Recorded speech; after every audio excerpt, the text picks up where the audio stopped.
Being a ministry wife is a vocation without a job description. And let's be honest, sometimes it seems like ministry might be easier if we did have one. If you are a ministry wife like me and are looking for hope, perspective, and a little bit of practical advice regarding your role, you're in the right place. Hi, I'm Christine Hoover, author of How to Thrive as a Pastor's Wife. Welcome to the Ministry Wives Podcast, a production of the North American Mission Board. Join me as we hear from women from various ministry contexts, having authentic conversations about our shared joys and challenges, even the ones we're unsure we can talk about. No topic is off limits. Today, my guest is Kimberley McGibbon. Kimberley currently serves as the ministry director of the Toronto Send Relief Center, which she sees as the perfect fit for her heart to compassionately serve those on the margins and her strengths of entrepreneurship and leadership. Kimberley has previously served as a wives champion for both Send Toronto and the Canadian National Baptist Convention and has been a church planter's wife for over 20 years. She is married to Jason McGibbon, who is the lead pastor of the Hamilton Fellowship, the most recent of their 3 church plants, and she is mom to 4 adult children. I asked Kimberley to come on today to be our representative to talk about ministry after COVID. We have all been affected by COVID in various ways, and Kimberley shares some of those ways she's experienced life after COVID, ministry after COVID, and things that she's learned along the way that she's thankful for to bring into this new season of ministry. So here, friends, is my conversation with Kimberley McGibbon. I'm excited to welcome Kimberley McGibbon to the Ministry Wives podcast. Hi, Kimberly. Hi, it's so great to be here. It's It's been a great. long time since we've seen each Yes, other. yes. I've actually gotten to meet you in person. I got to come to your neck of the woods. You live right outside of Toronto, and Yes. I got to be a part of I think it was a Send Network. Yeah, Like it was a spouse event. yes, yes. Yeah. So women from all over the area. One thing I had learned about Toronto when I came is how diverse Yeah. that area is. Yeah, it's really quite diverse. Just in the last census that came out, there is in the Greater Toronto Hamilton area, and like I'm from Hamilton, there are over 200 languages spoken at home besides English. Wow. Yeah, and the language most spoken in our area of Hamilton, outside of English at home, is Arabic, Wow. and then Spanish, right, really close behind it. Yeah, yeah. That's so fascinating. Yeah, our public schools have 40 to 50 or more languages spoken in them. Yeah, it's a really neat place to be. It's a great place for food. Like we have Ooh, everything. yes. That's Yeah. yeah. I loved being there. I loved the ladies I got to meet. I love getting to know you. And Yes. so I'd love for you to we just started jumping right into Toronto, but can you introduce you and your Sure. Yeah. family, your ministry context? Yeah, so I've been a church planter's wife for I was like, oh my, it's been quite a while. So like over 20 years. So my husband, I've helped him plant like 3 churches, and so the first In the one we in this area, yeah. okay.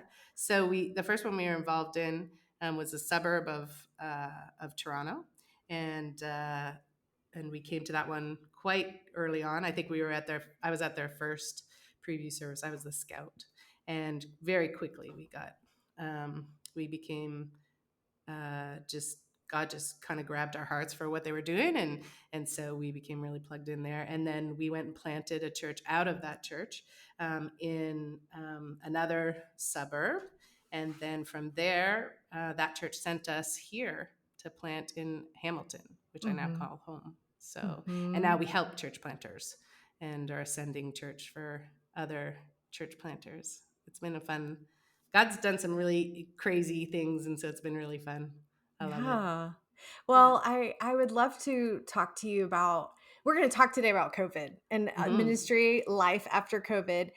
And I am excited to have you specifically speak to this because of the Canadian experience of COVID. So you Yeah. guys tell us about how that was for you and your church when all the restrictions came in. Yeah, I think our experience was quite different from the US because our lockdowns were quite different. So we had 3 separate lockdowns, like full lockdowns where you really didn't go anywhere. We were allowed, at some points, we were allowed less than 5 people in your house. You weren't allowed anybody really other than family. Mm-hmm. And most of our churches here in this area um, don't own a building. So I think, I think we only own 2 or something in all of the churches that we have. So that meant that nobody had access to any of their buildings or anything like that. You couldn't go there to do, because everything was shut down. So you couldn't go there to do, even like to stream your service from Yeah. where you usually met. You had to. So many of our wives became like, and you couldn't have anybody else in your house. So we became like tech gurus overnight. Like we did not know what well, I'm sure some wives did, but I had no idea what I was doing. And there we are. We're the ones running the live stream, and our husband is preaching.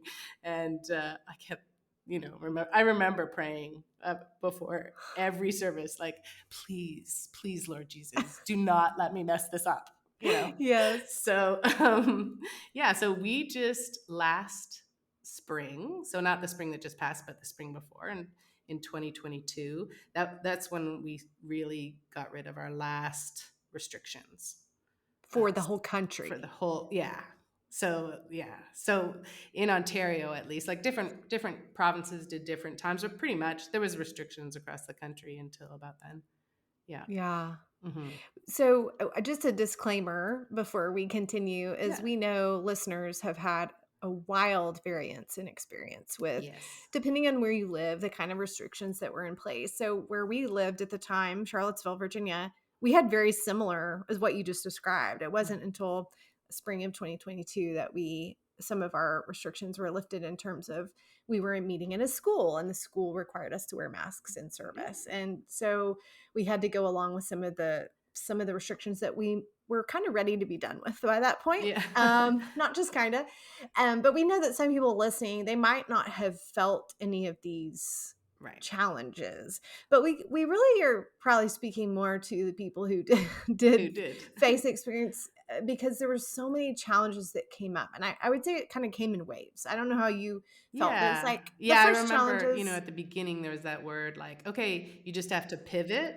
I came to really, really not like that word, because I remember thinking like, we cannot pivot one more time. I'm done with pivoting. Yes. And I'm somebody who really, I don't mind change and stuff, but there was just, you just feel like you would start to get things going again, or maybe you could invite, somebody to church, and then another lockdown would happen.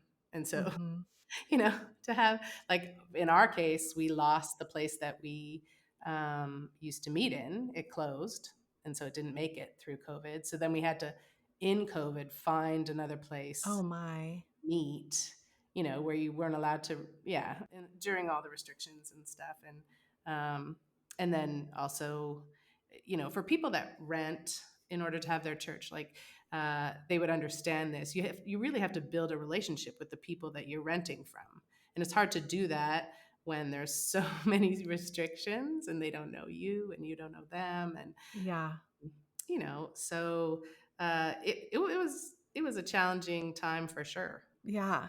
Well, what happened for us is COVID really revealed, I would say, I think of it as like a little crack in the ground or the wall, and COVID just kind of split those cracks open wide. Whatever was already there, whether it was some things in the church or something in my own heart, it really revealed a lot. Mm-hmm. Did you have a similar experience? Yeah, I think so. Like, I think about our ministry, like in our ministry, I think it really stripped everything away. Yeah.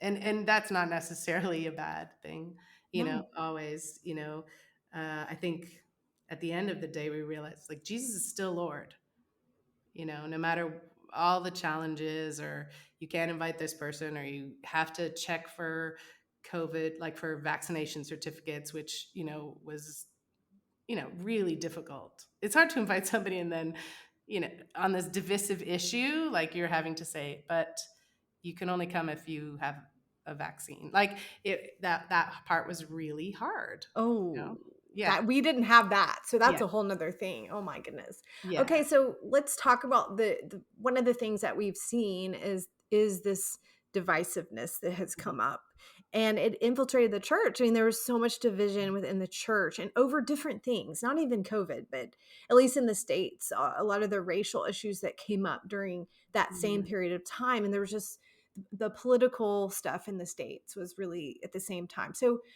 I'm wondering, could could you speak to some of that division? And I when I say that speak to, I know that you're just giving words to what people already have experienced, but I'd love for you to just give words to that of what you Yeah. experienced.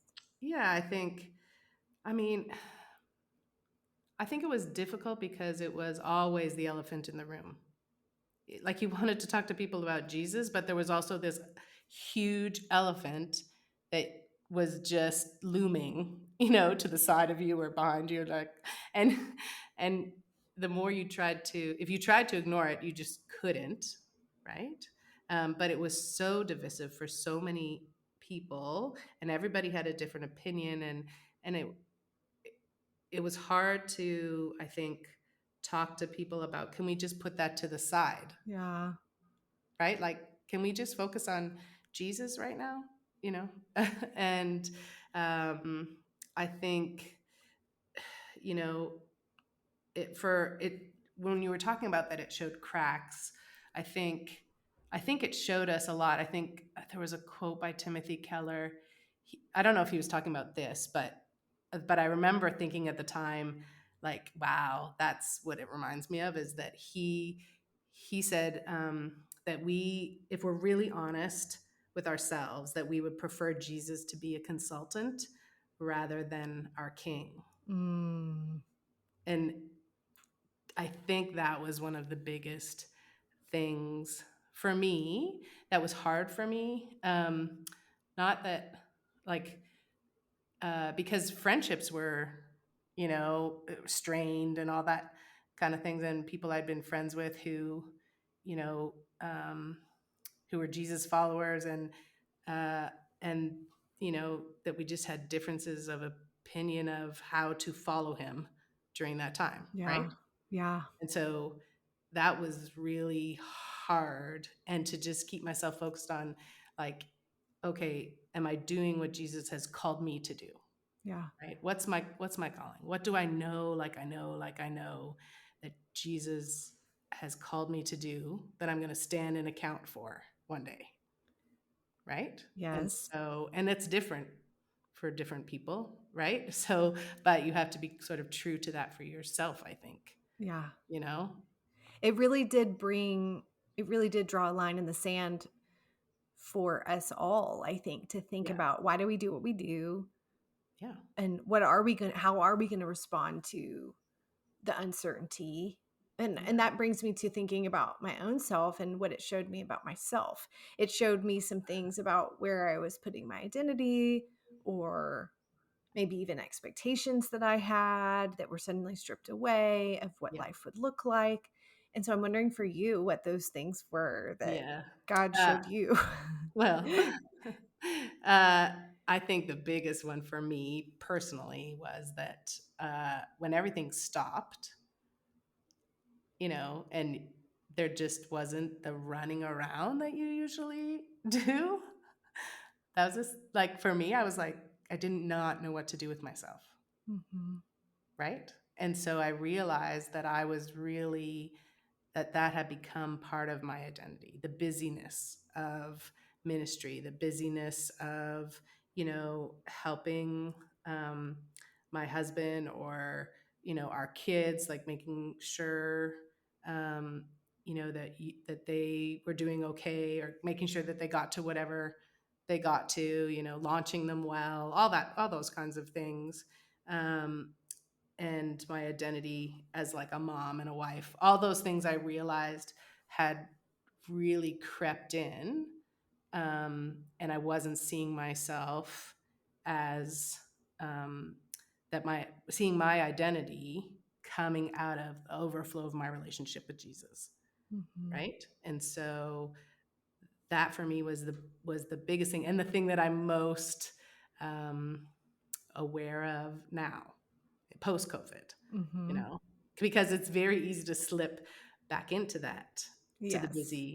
busy. There's so many needs and so many things that require your time and attention, and relationships and all those kinds of things. And it's not that any of them are bad. It's that Jesus needs to be number one at all times. Yeah. Right. Yeah. And those other ones have to come out of the overflow of what our relationship is with him. Uh-huh. Yeah, you're kind of speaking to the opportunities that I think God allowed.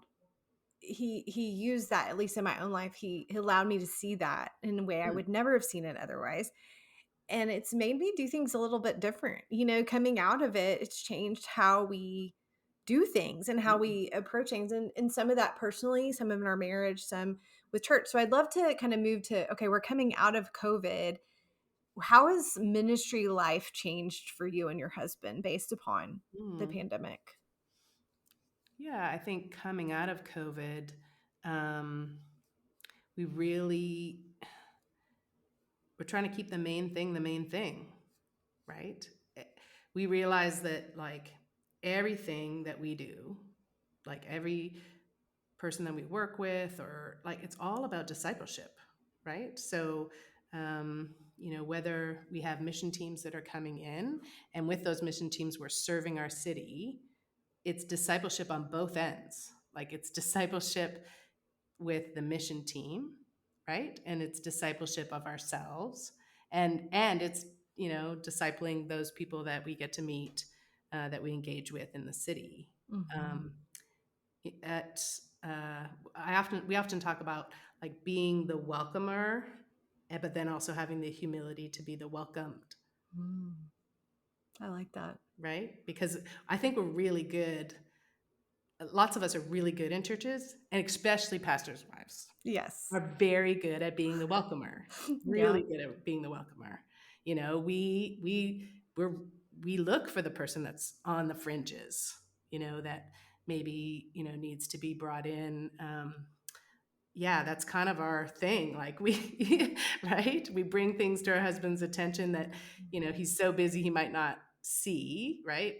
That kind of, but we often don't want to have the humility, to be really welcomed. So, what do you mean by being welcomed? Yeah, I think as pastors' wives, we're really, really good at being the welcomer, right? We want to make sure everybody's welcome to our churches, welcomed in our homes when we're doing hospitality, and we're really good at that. And we're not so used to being the one that gets welcomed in, right? And so, yeah, I think that. Yeah, I think isolation is deadly. So I think COVID really increased that a lot for pastors' wives. And so I think we have to have the humility to phone a friend. Like we need to phone another pastor's wife and say, hey, like, you know, I need help. I need to go and meet for coffee. I need uh my quiet time is not very good right now. Like I think we spend a lot of time, sometimes not being super super honest, Yeah. and you know Yeah. The hardest place to be honest is in a room full of pastors' wives. that's right. And What? so What is that? Why I don't can't? know, but we need to be, because um, that is the place that we should be really honest, I know. right? Because we each know what it's like. But I always struggled in those spaces. I don't feel like that's a problem anymore for me. Yeah. But I struggled in those spaces because I would think everybody else knows what they're doing except for me. That's right. But everybody thinks that. Everybody Right. thinks everybody else knows what they're doing except for me. That person has like 6 kids and they homeschool them and they play, piano on Sunday and they do all these things and they run the children's program and like and all their laundry is done. Like, no, that doesn't happen. Like, everybody has days where the Mhm. laundry is not done, it doesn't get folded, where, you know, where people in your house are saying, is there anything to eat in here? And you like are wondering the same thing yourself and wondering, like, when is the adult going to show up and take Uh-huh. care of things around here, right? Yeah. So I think everybody has those days, Uh-huh. and when we start to really be honest with one another and talk to one another, you find out that everybody's got those days. And so we need to be really honest about that. There's seasons where we just need to be um, the welcomed, Mhm. right? I like that a lot. Yeah. You guys have a lot of contact with church planners' wives there in the Toronto Mhm. area. So Yeah. I'm wondering what the wives are saying as they're still I still think we're experiencing kind of the wave, the final waves of COVID and its effects. And so I'm wondering what they're saying Yeah. of life and ministry after COVID. What are they still wrestling through? Yeah, I think 80% of our church planters are non-Anglo or non-Francophone, and so that which means that they were born usually outside of North America, and so they've all come from somewhere else, and some of them will have family here, but a lot of them don't have family here, and so I think that wives. I mean, that was hard. I think for a lot of people for pastors' wives who don't have family close by, COVID was hard, Mm. you know? And so some are still hurting from those people that left, people that you called friends, people that you had poured into and freely given your heart to, had given access to your family, to your kids, like all those kinds of things. Um, and I think wives are tired still. Mhm. Yeah. That's exactly. Oh, those two things. We got to talk about those. Let's start with the friendship thing because I think everyone experienced it. Yeah. That someone they never thought would Yeah. would leave. And sometimes they left because of the decisions around COVID. Yeah. So can you speak to that? What would you say to women listening who are still mourning the loss of a relationship because of the Yeah. things surrounding COVID? I think, I mean, that happened to me. And I think it's in the past 20 years, it's happened lots of times, that people have left for different reasons, and some of them have really hurt. Mhm. Um, and it is hard to still keep living open handed, you know. But um, I think we have to go to Jesus with those things. He above everybody else knows what it's like to have people leave you in the middle of a very terrible time. Like Yeah. his friends left him at the cross, Mhm. right? Peter denied him. Like, if anyone is going to understand, it's going to be Jesus. Yes. And I think we really have to work hard to uh, lay those things with him, right? And really dig into, so why is it that I keep picking it back up? Why is it that it still hurts so much? Why is part of the let yourself grieve. Like, sometimes we just move on. We just try, Mhm. well, I can't think about that and I just need to move on, and next Sunday I just need to be the happy, pastor's wife that's welcoming everyone again and pretending like nothing's wrong. But I think we need to allow ourselves, maybe we don't have to do it publicly, but we need to allow ourselves to grieve, Yeah. and we need to, you know have Jesus in the middle of that. I mean, that's why he came, Mhm. really. Like, that's um, we've talked a lot here in the Toronto area, and kind of made Isaiah 61 1 to 4 kind of just like our real focus for us. I mean, Jesus quoted that Isaiah 61 passage when he started his ministry. So he says, "The Spirit of the Sovereign Lord is upon me. You know, the Lord has anointed me to preach good news to the poor," right? And he talks about binding up the brokenhearted, setting captives free, um, giving those uh, the oil of joy instead of mourning, a garment of praise instead of a spirit of despair. Like that's for us as well as, you know, as the people that we've come to tell about Jesus.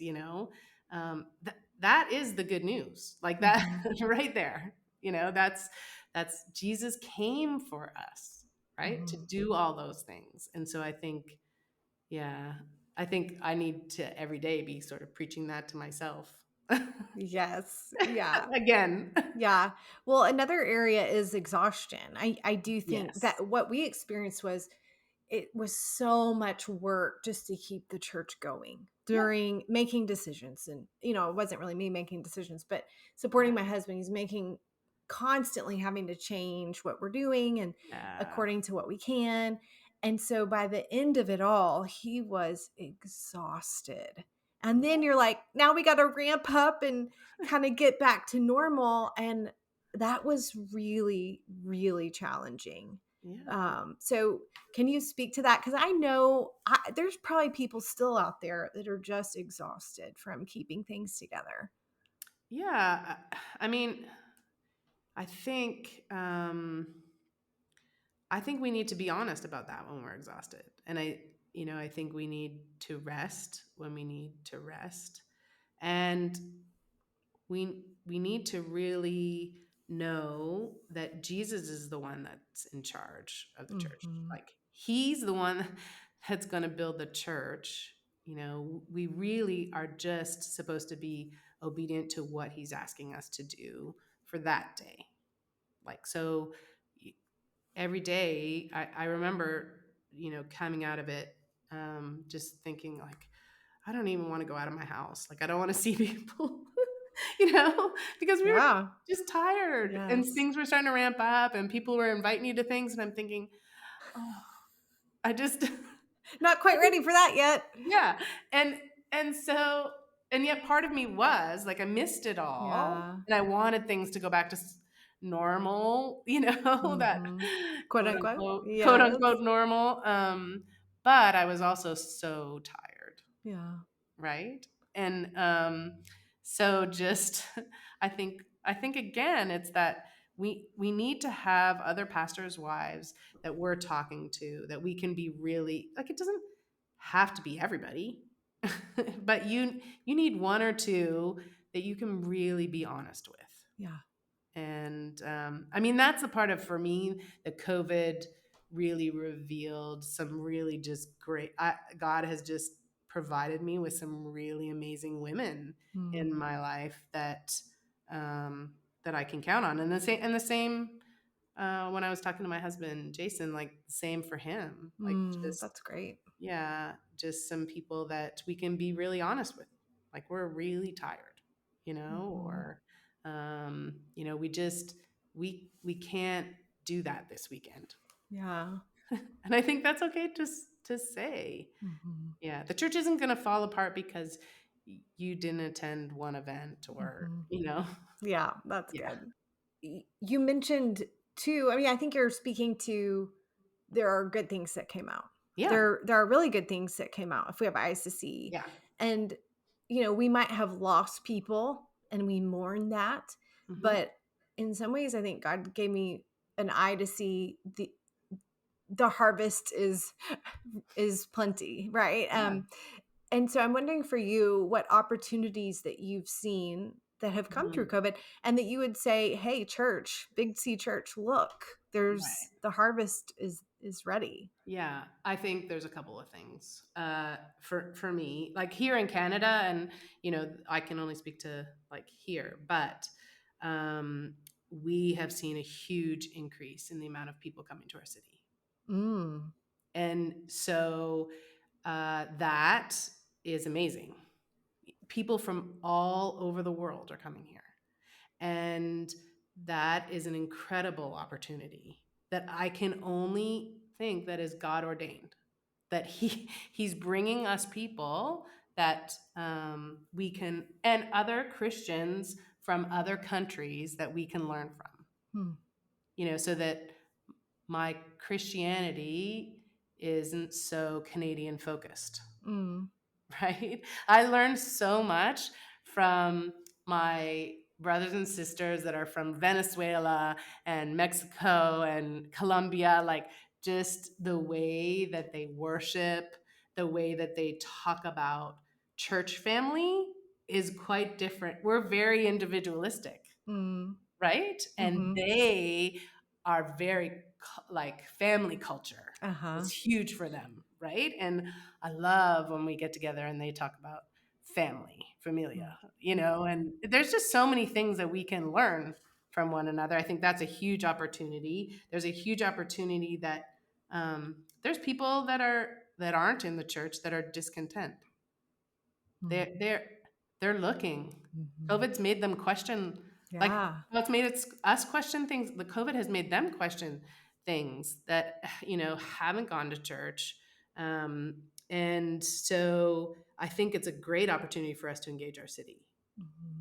And when we're serving our city, there's always two groups of people, and we talk about this all the time with our church, is that there's the people that we're actually serving in that moment, but there are people on the periphery that are watching us serve and how we serve and what we're doing for the city, right? And I've often had really great gospel conversations with those people that are on the outside, that are watching and asking questions like, why are you doing this? And so to be able to witness to them about what Jesus is calling us to do, it's an incredible thing, because he's already working in them, getting them to question about, they know that our city, like for our city we declared a state of emergency on homelessness, on opioid addiction, and on mental health. Wow. So they know we have a problem. Right? It's everywhere. You can see it everywhere. So they just don't know what the answer is. But we have hope that we can bring people. Right? And so they're watching to see how we're serving the city. And I think it's an incredible witnessing opportunity that we have moving forward. It makes me think of, there are losses behind us, and those years were hard years. But if anything, they refined us. They refined our faith. They refined our focus in ministry. And if we have eyes to see it, there are a whole lot of opportunities before us. And we may be doing it a little bit differently than we were doing it before, but maybe that's good. Yeah. So, well, do you have any last encouragements for women who are, maybe they still are feeling a little discouragement, or there's some sadness that has lingered because of things that they experienced in COVID? What would you leave them with? I mean, Jesus is good. He's so good.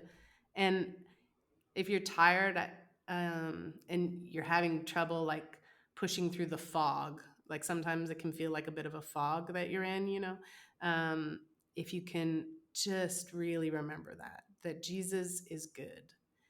Try to go back to your calling of when you knew that Jesus was calling you to support your husband in planting a church, whatever ministry it is that he's calling you to. Because there's that moment when it's like that moment of decision of, you're either going to be obedient to what God has called you to, or you're going to know that you're disobedient, right? And so that's, for me, that was a moment of like, I think, joy of knowing that, but also like, ooh, I have a decision to make, right? And so I think there is joy in knowing your calling, right? That calls each of us to something. And so if you know what he's calling you to, there's freedom in that. And so, yeah. And he's good. Yeah. That's great. That's a good word to leave us with. Thank you so much, Kimberly, for sharing your experience and your wisdom with Thank us. you. It was great to chat with you again. Thanks so much for listening to the Ministry Wives podcast, a production of the North American Mission Board. If you found this content helpful, please subscribe, rate, and review us on your podcast platform or share it with a friend. You can find this podcast and other helpful resources at ministrywivespodcast.com.